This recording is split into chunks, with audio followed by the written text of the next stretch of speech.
عباده الذين اصطفى أما بعد فأعوذ بالله من الشيطان الرجيم بسم الله الرحمن الرحيم واعتصموا بحبل الله جميعا ولا تفرقوا صدق الله مولانا العظيم. میرے محترم بزرگوں اور دوستوں، عزیز ساتھیوں، آج مسلمانوں کی تعداد دنیا میں بہت زیادہ ہے. مسلمانوں کی تعداد دنیا میں بہت زیادہ ہے. ایک وہ زمانہ تھا جب اصل یہ ہے کہ ہم لوگ اپنے اکابر صحابہ انبیاء کی تاریخ نہیں پڑھتے ہیں نہ سنتے ہیں.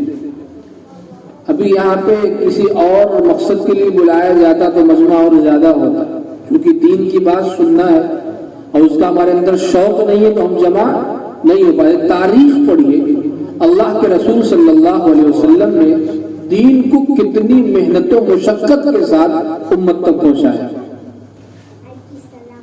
آپ دار ارقم میں جو صفا پہاڑی کی کوہ میں اس کے دامن میں حضرت زید بن الارقم کا گھر تھا، اس میں آپ جا کر کے صحابہ کو بلا کر کے وہاں صحابہ جاتے تھے اور ان کو دین سکھاتے تھے، چھپ کے دین سکھاتے تھے.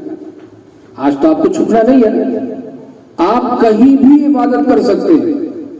ایک وہ زمانہ تھا کہ مکہ کے جو لوگ تھے انہوں نے اللہ کے رسول سے فرمایا کہ ہمارا اگر آدمی مدینہ جائے تو آپ کو واپس کرنا ہے، اور آپ کا آدمی اگر مکہ آئے تو ہم واپس نہیں کریں گے. اسی پر حضرت عمر نے فرمایا اے اللہ کے رسول آپ اتنا دب کے صلح کیوں کرتے ہیں؟ اللہ کے رسول نے فرمایا اللہ کی مصلحت کسی میں. ابو بکر کے پاس گیا، ابو بکر نے فرمایا نبی وہ ہے تم نہیں ہو. بہرحال پھر حضرت عمر نے اللہ کے رسول سے معافی بھی مانگی، مجھے معاف کر دیجیے، مجھ سے غلطی ہوگی. بہرحال نبی کا جو فیصلہ ہوتا ہے وہ بڑا عظیم فیصلہ ہوتا ہے. اللہ کے رسول صلی اللہ علیہ وسلم نے یہ فیصلہ کیا اور اس درمیان ابھی عہد نامہ لکھا جا رہا تھا کہ ایک مسلمان صحابی جو مکہ میں زنجیروں میں جکڑے ہوئے تھے کسی طریقے سے چھوٹ کر کے آئے. انہوں نے کہا اللہ کے رسول مجھے اپنے ساتھ لے لیجیے. اللہ کے رسول نے فرمایا ابھی صلح نامہ میں عہد نہیں ہوا ہے، ان کو میرے ساتھ کر دیجیے. لیکن انہوں نے کہا کہ نہیں. اللہ کے رسول فرمایا میرے ہی واسطے کر دیجیے میرے ساتھ. کہا کہ نہیں.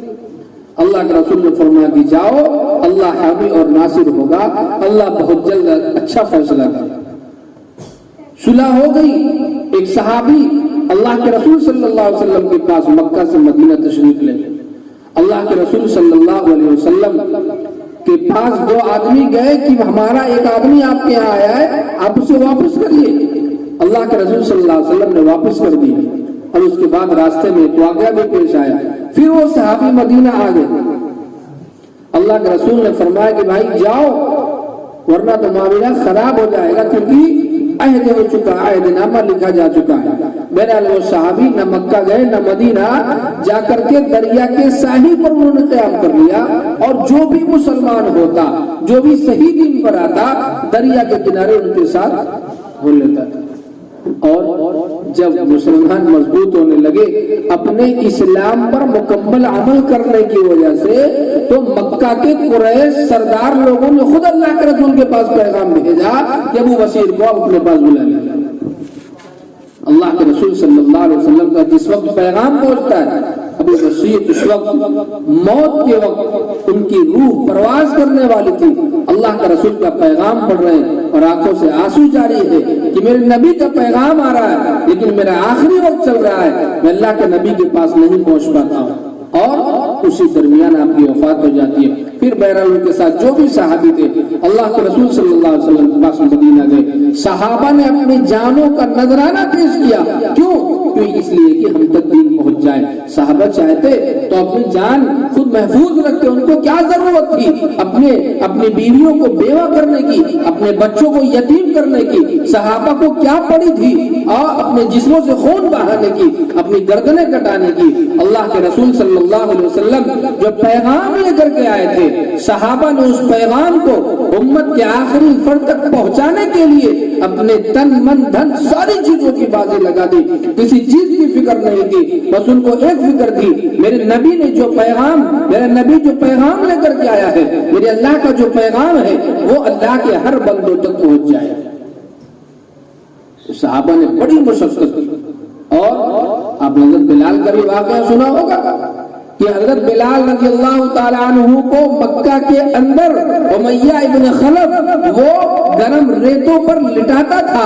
وہاں کی دھوپ جو دیکھا ہوگا اس کو معلوم ہوگا کہ دھوپ کتنی سخت ہوتی ہے, اور اس گرم ریت پر لٹا کر کے اتنا بڑا پتھر رکھ دیتا تھا کہ حضرت بلال حرکت نہ کر سکتے. کیوں؟ آج تو آپ کو یہ نہیں کہا جاتا کہ آپ مسجد میں جاؤ گے تو آپ کو ریت پہ لٹایا جائے گا. خباب ابن الارت رضی اللہ تعالی عنہ, ان کو جو تکلیفیں دی گئی, ایک مرتبہ حضرت عمر امیر المؤمنین رضی اللہ تعالی عنہ نے فرمایا, خباب ذرا مجھے بتاؤ اسلام جب تم لائے تھے, ابتدائی اسلام میں جو تمہیں تکلیفیں دی جاتی تھی اس کے کچھ واقعات مجھے بتاؤ. حضرت خباب نے بڑے درد بھرے الفاظ میں فرمایا کہ امیر المؤمنین سارے واقعات کو چھوڑیے, ایک چھوٹا سا واقعہ میری زندگی کا یہ ہے کہ مجھے میرے واسطے آگ بنائی جاتی تھی, آگ کے انگارے بنائے جاتے تھے, اور مجھے ان آگ کے انگاروں پر کھینچا جاتا تھا. یہی نہیں, وہ آگ کے انگارے میرے جسموں سے نکلنے والے زخم سے جو خون اور پانی ہوتا تھا اس سے وہ آگ بجھ جایا کرتی تھی. آپ کو تو آگ پہ نہیں لٹایا جا رہا ہے نا, ہمیں تو زنجیروں میں نہیں جکڑا جا رہا نا, ہمیں تو تختہ دار پر نہیں لٹکایا جا رہا نا. مسلمانوں یاد رکھو, آج چھوٹ دی گئی ہے, اللہ نے آزادی دی ہے, کھل کر کے نماز پڑھ سکتے ہو, کھل کر کے تلاوت کر سکتے ہو, کھل کر کے اپنے اسلام کو ظاہر کر سکتے ہو. اللہ کے رسول کا یہ بھی پیغام ہے, بدا الاسلام غریبا وسیعود غریبا فطوبى للغرباء. کہیں ایسا نہ ہو کہ آپ کو مسجد جانے سے روک دیا جائے, کہیں ایسا نہ ہو کہ اگر ظاہر ہو جائے کہ آپ مسلمان ہیں تو آپ کی گردنیں مار دی جائیں, کہیں ایسا نہ ہو کہ آپ اللہ کو ایک اللہ کہیں اور آپ کے سینوں پر بڑا سا پتھر رکھ دیا جائے, کہیں ایسا نہ ہو آپ اپنے اسلام کو ظاہر کریں اور آپ کو آپ کے انگاروں پر کھینچا جائے. اللہ ہم سب کی حفاظت فرمائے. اس وقت کے آنے سے پہلے اپنے ایمان کو مضبوط کر لیجئے. ایک مثال دیتا ہوں چھوٹی سی. ابھی یہاں پر 3-4 فوجی آ جائے اپنے ڈریس میں تو آپ لوگ دیکھنے لگے کوئی آ گیا, ایک طرح کی دہشت ہوتی ہے کہ لگتا ہے کچھ معاملہ ہو گیا کیا. وہی ہزاروں فوجی آپ سادہ ڈریس میں آ جائے تو کچھ فرق نہیں پڑتا. مسلمان جب اپنے اسلامی لباس میں ہوتا ہے تو غیروں کے قلوب میں اللہ اس کا روب ڈالتا ہے, اور ہم اور آپ جب غیر کے لباس میں ہوں گے تو ہمارے قلوب میں اللہ غیروں کا روب ڈال دیتا ہے. کل مسلمان بہت تھوڑے تھے لیکن ظالم حکمرانوں کی آنکھوں میں آنکھیں ڈال کے بات کرتے تھے, لیکن آج مسلمانوں کی تعداد کتنی زیادہ ہے, سب کے سب سر جھکائے سر چھپائے چلتے نہیں. اس کی وجہ کیا ہے؟ یاد رکھیے, ہمیشہ اسلامی لباس میں رہیے, اسلامی طرز پر چلیے. آج ہمارے چہروں پر داڑھی نہیں, ہمارے جسم پر نبی کا لباس نہیں. آپ کو معلوم ہے, آپ نے تاریخ سنی, آپ نے تاریخ پڑھی ہے, آپ پڑھیے, آپ کو پڑھنا نہیں آتا ہے. آپ امام صاحب سے کہیے کہ ہمیں اپنے اکابر کی, انبیاء کی اور انبیاء کے ساتھ جو واقعات پیش ہوئے ہیں اور انبیاء نے دین کو کیسے پھیلایا ہے, ان کے ساتھ انہوں نے کتنی مشقتیں برداشت کی, ان کے واقعات امام صاحب سے کہیے تھوڑا تھوڑا پڑھ کر کے سنایا. ایمان جاگے گا, ایمان کی حرارت بڑھے گی, ایمان گرم ہوگا. اللہ کے رسول صلی اللہ علیہ وسلم آپ جب طائف جاتے 120 کلومیٹر ہے مکہ سے طائف کیا, آپ وہاں پر جاتے ہیں, کیوں جاتے ہیں؟ نبی ہے نا بھائی, اللہ تعالیٰ چاہتا تو تخت سلیمانی عطا کرتا. آپ ہواؤں میں تیرتے ہوئے جاتے, بادشاہوں سے آپ ٹکراتے, آپ کہتے اسلام لاؤ ورنہ تمہاری گردنیں مار دی جائیں گی. نہیں, لیکن یہ دنیا ہے. اللہ کے رسول صلی اللہ علیہ وسلم گئے, چل کر کے گئے, اور اسلام کے لیے جب کہا کہ مسلمان ہو جاؤ تو 3 بھائی تھے. ایک نے کہا کہ اللہ کو تم ہی ملے تھے نبی بنانے کے لیے, دوسرے نے بھی کچھ جواب دیا, تیسرے نے کہا کہ میں کچھ نہیں کہوں, اگر آپ نبی ہوں گے تو یہ میرے لیے خطرہ ہے, اگر نبی نہیں ہے تو میں ایسے آدمی کی تائید کرنا نہیں چاہتا. تو اللہ کے رسول صلی اللہ علیہ وسلم جب وہاں سے نکلے تو وہاں کے سرداروں نے, شنادید نے اب بچوں کو پیچھے سے لگا دیا کہ یہ پاگل ہے, مجنون ہے, ساحر جادوگر ہے, یہ پتھر مارا.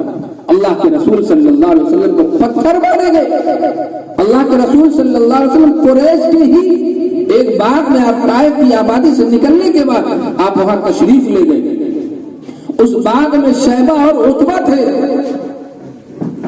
وہ بھی اللہ کے رسول صلی اللہ علیہ وسلم کے دشمن تھے، لیکن آپ کا زخم دیکھ کر کے، آپ کی تکلیف دیکھ کر کے کہ معصوم سا نبی 40 سال تک جس کی زندگی پر کسی نے انگلی اٹھا کر کے نہیں دیکھا، ہرقل نے بھی حضرت ابو سفیان رضی اللہ تعالیٰ عنہ سے جب وہ اسلام نہیں لائے تھے یہی پوچھا تھا کہ کیا تم نے اپنی زندگی میں کبھی اس کو جھوٹ سے متہم کیا، کبھی جھوٹا پایا، کبھی جھوٹ بولتے ہوئے پایا؟ ابو سفیان نے کہا کہ نہیں، اپنی زندگی میں ہم نے کبھی جھوٹ بولتے نہیں پائے۔ تو ساری چیزیں اللہ کے رسول صلی اللہ علیہ وسلم کی مسلم تھی، لیکن وہ باطل معبودوں کو انکار کرتے تھے اور کہتے تھے کہ صرف ایک اللہ کی عبادت کرو۔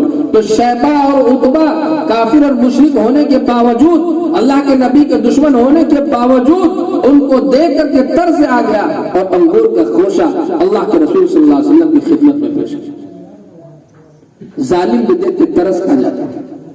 اللہ کے رسول صلی اللہ علیہ وسلم کے پاس پہاڑوں پر معمور فرشتہ بھی حاضر ہو گیا، فرمایا اللہ کے رسول اگر آپ اجازت دیں تو میں دونوں پہاڑوں کے ملا دوں، یہ بستیاں ختم ہو جائیں، مٹ جائیں۔ اللہ کے رسول صلی اللہ علیہ وسلم فرمایا اللہم اہد قومی فإنہم لا یعلمون، اللہ یہ میری قوم ہے، ہدایت دے دے۔ اللہ کے رسول نے فرمایا کہ ہو سکتا ہے یہ مسلمان نہ لائے، ان کی آل اولاد میں سے کوئی مسلمان لے کر کے اسلام لے کر کے آئے۔ تم میرے بھائیوں، میں نے آپ حضرات کے سامنے قرآن کریم کی آیت تلاوت کی، وَاعْتَصِمُوا بِحَبْلِ اللَّهِ جَمِيعًا، سب ایک اللہ کے بندے ہو، ایک اللہ کی سچی پکی عبادت کرو، تمہیں کہیں اور جانے کی ضرورت نہیں ہے۔ مسلمان اگر آج اپنے مذہب پر مکمل اتر جائے، کھرا اتر جائے، تو آج دنیا کی کوئی بھی طاقت نگاہ اٹھا کر نہیں دیکھتی۔ آج لوگ کہتے ہیں کہ ہندوستان کے بادشاہوں نے کافروں پر اور ہندوؤں پر ظلم کیا ہے، جبرن ان کو مسلمان بنایا ہے۔ قسم کھا کے کہتا ہوں اگر بادشاہوں نے جبرن مسلمان بنایا ہوتا تو ہندوستان میں کسی غیر مسلم کا نام نہ ہوتا۔ آج پورے ہندوستان میں کوئی ہندو نہیں ہوتا، ہندو مذہب کا ماننے والا نہیں ہوتا۔ ہندوستان میں 800 سال تقریباً اسلامی حکومت نے مسلمانوں نے حکومت کی، لیکن ظلم نہیں کیا ہے۔ اگر زبردستی مسلمان بناتے تو آج کسی کا نام و نشان نہیں ہوتا۔ میرے ایمان والے بھائیوں، اللہ تعالیٰ کو سچے پکے بندے ہو کر کے زندگی گزاریے، اسلامی لباس میں رہیے، اسلامی شعار کو اختیار کیجیے، چہرے پر داڑھی رکھیے۔ 10-20 مسلمان اگر سچے اور پکے اسلامی شکل میں نکل جائیں تو غیروں پر اس کا روک پڑتا ہے۔ ایسا کر کے دیکھیے، اللہ تعالی ہم سب کو سچا اور پکا مسلمان بنائے۔ وآخر دعوانا الحمدللہ۔